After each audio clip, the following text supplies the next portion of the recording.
Hello sa lahat, ngayon ituturo ko sa inyo step by step kung paano i-set up ang PPM Data Entry software. So, follow me.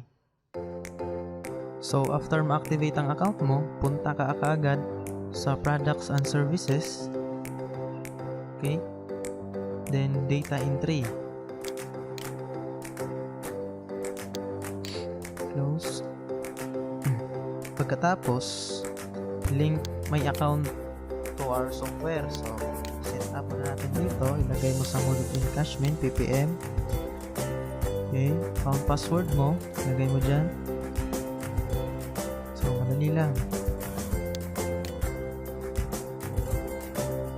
Okay. Pagkatapos mo i-click to, basahin mo tong reminders. Yan. Click. Yan. So, pag ganyan, process na yan. Wag mo nang galawin kasi magre-reapply yan. Matatagalan ang pag-process. So, pag ganyan na, process na yan. Wag mo gawin ganito, reapply. So, refresh mo lang. Antayin mo lang matapos yung process bago magamit mo yung software. Okay? Okay, next step na gagawin natin is i-download natin yung PPM Data Entry software. So, click nyo lang yung link na nilagay ko sa description at mapupunta kayo dito. So, pag napunta na kayo dito, i-click nyo lang tong down arrow na to. Ito po. So, click natin. Pupunta dito sa site na to at download pa rin. Click na tong blue. Yan. Kita nyo. Makikita nyo yung na-download dito sa baba. 52 MB po to. So, matatagalan tayo pag mahina internet natin. Okay. Okay, tapos na nating ma-download yung software. Dito makikita nyo, hindi na nagra-run. So, minimize natin.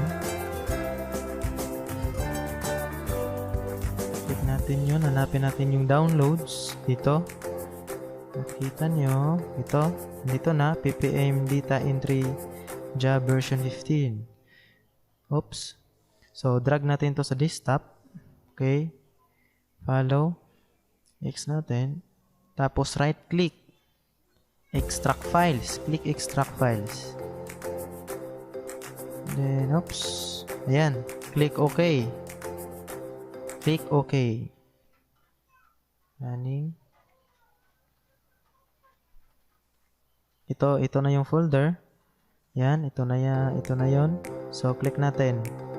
Click. Tapos hanapin natin yung version 15. Ito, parang typewriter. Delete natin tong old version. Okay. Tapos, right click natin tong application. Then, optional na dito, yung ginagawa ko is, yung software, ilalagay ko diretso dito. Dito ko nilalagay yung mga application ko. So, optional na yon. Ginawa ko is dito, pin to taskbar. So, ayan, nandito na siya.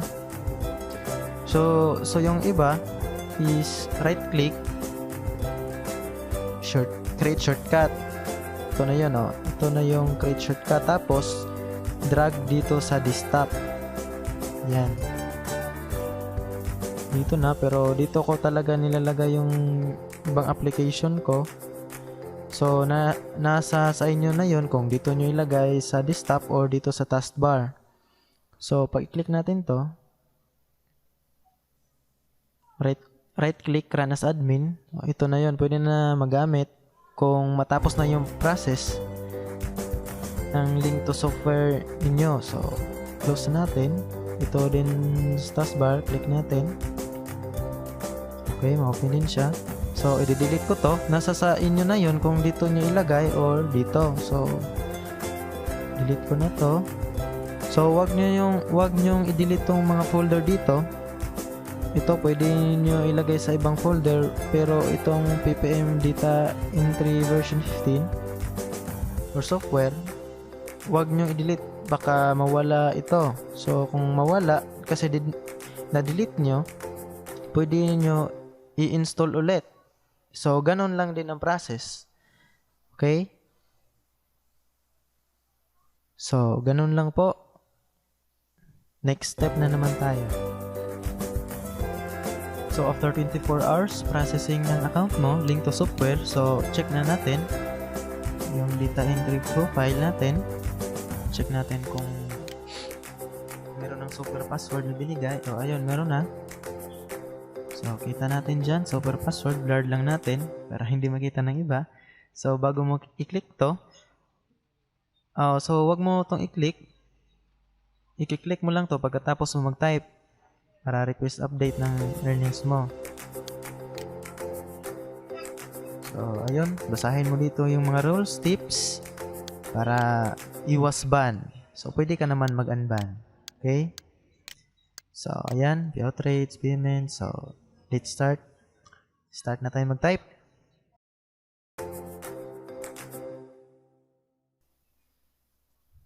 So, ayan, pwede na tayong mag-type. Open lang natin yung software natin dito.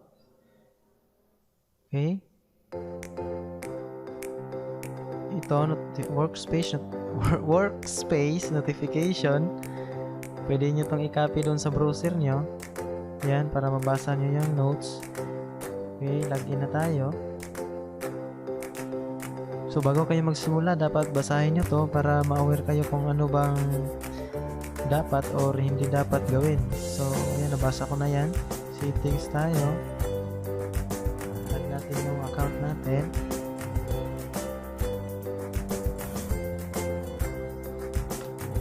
So, dito po sa PPM, pwede po maglagay ng multiple accounts. So, ibig sabihin nun, kung dalawa ang accounts nyo, so 1,200 na yon, 600 yung isa, 600 din yung isa. So, ganyan lang yan. Okay, check natin yung sounds. Okay. So, paano ba yung multiple accounts? So, pag tapos nyo na login, okay. I-add account nyo naman yung isa nyong account dito. So, ayun lang po. So, isang account lang gamitin natin ngayon. Try natin. Hindi stable yung internet connection ko. So, try natin kung stable din ba yung paglabas ng CAPTCHA. Okay, let's start. Natin, landing, log on. Okay. So, ayun. Mukhang mabilis ang version 15 natin. Submitin pa yung status. So, ayan. Parang mabilis yung CAPTCHA natin.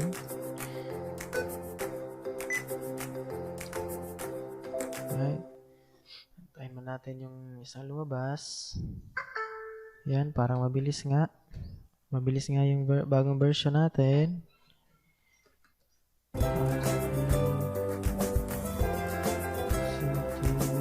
Oops, mali. Escape.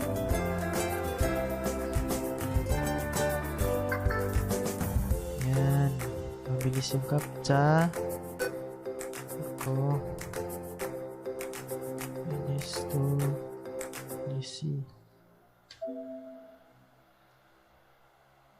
So, ayan, mag-post na tayo. I-try natin multiple accounts gamitin natin. So, ayan, gamit tayo ng dalawang accounts. So, makikita nyo yung advantage pag dalawang accounts nyo. So, login lang natin. Try natin dalawang accounts, ha.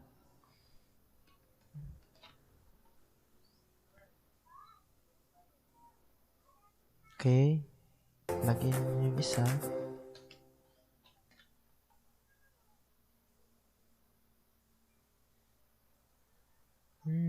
Okay.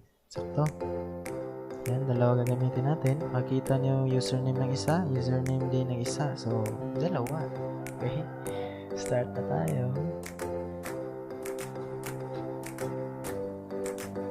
Yan, dalawang accounts yan. Let's go!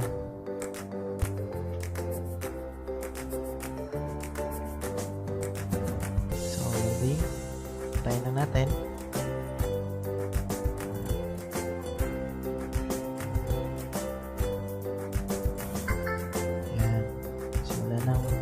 Labasan. Hindi ko alam ano to. Tick. Yan po. Yan. Ganyan kabilis pag dalawang accounts. Advantage yan kasi naglo-loading yung isa. Maghihintay yung isa kailan ka matapos. Hirap magtagahalog. Bisaya ko eh. Hirap ng captcha. Yan. Easy to. Oops. 954 E. Nako. Bagal ko mag-type. Oo. Mag-escape na lang tayo. Yan. Saan ito? Dito na ako. Minato. D53. Pasok mo muna isa. Enter. 5 So, stop muna tayo. Check natin yung dito sa gilid. Okay, sabit muna natin. Stop muna tayo. Nalilito na ako sa captcha. Bilis eh. Ano ba yan? Oops. Sabit na natin yan. Tapos uncheck natin. Uncheck. Uncheck. Okay. Wait natin yan dito. Nag-load pa yan. Yan. Submit natin. C V T Y M T Y F U. Submit. Okay. Miss M S M I J J 6H. Submit. Ayan. Yung status nagpo-post na. So, ganun lang. Uncheck nyo tong box. Habang naglo-loading, pag submitting pa dito, wag nyo munang i-uncheck. So, uncheck. Tapos, pag nung lumabas yung huling captcha, submit nyo yun. Tapos, makita nyo dito sa status, post. Pwede na tayong mag-stop, close. Okay? So, sana makatulong to sa inyo. So, ayun lang po. God bless.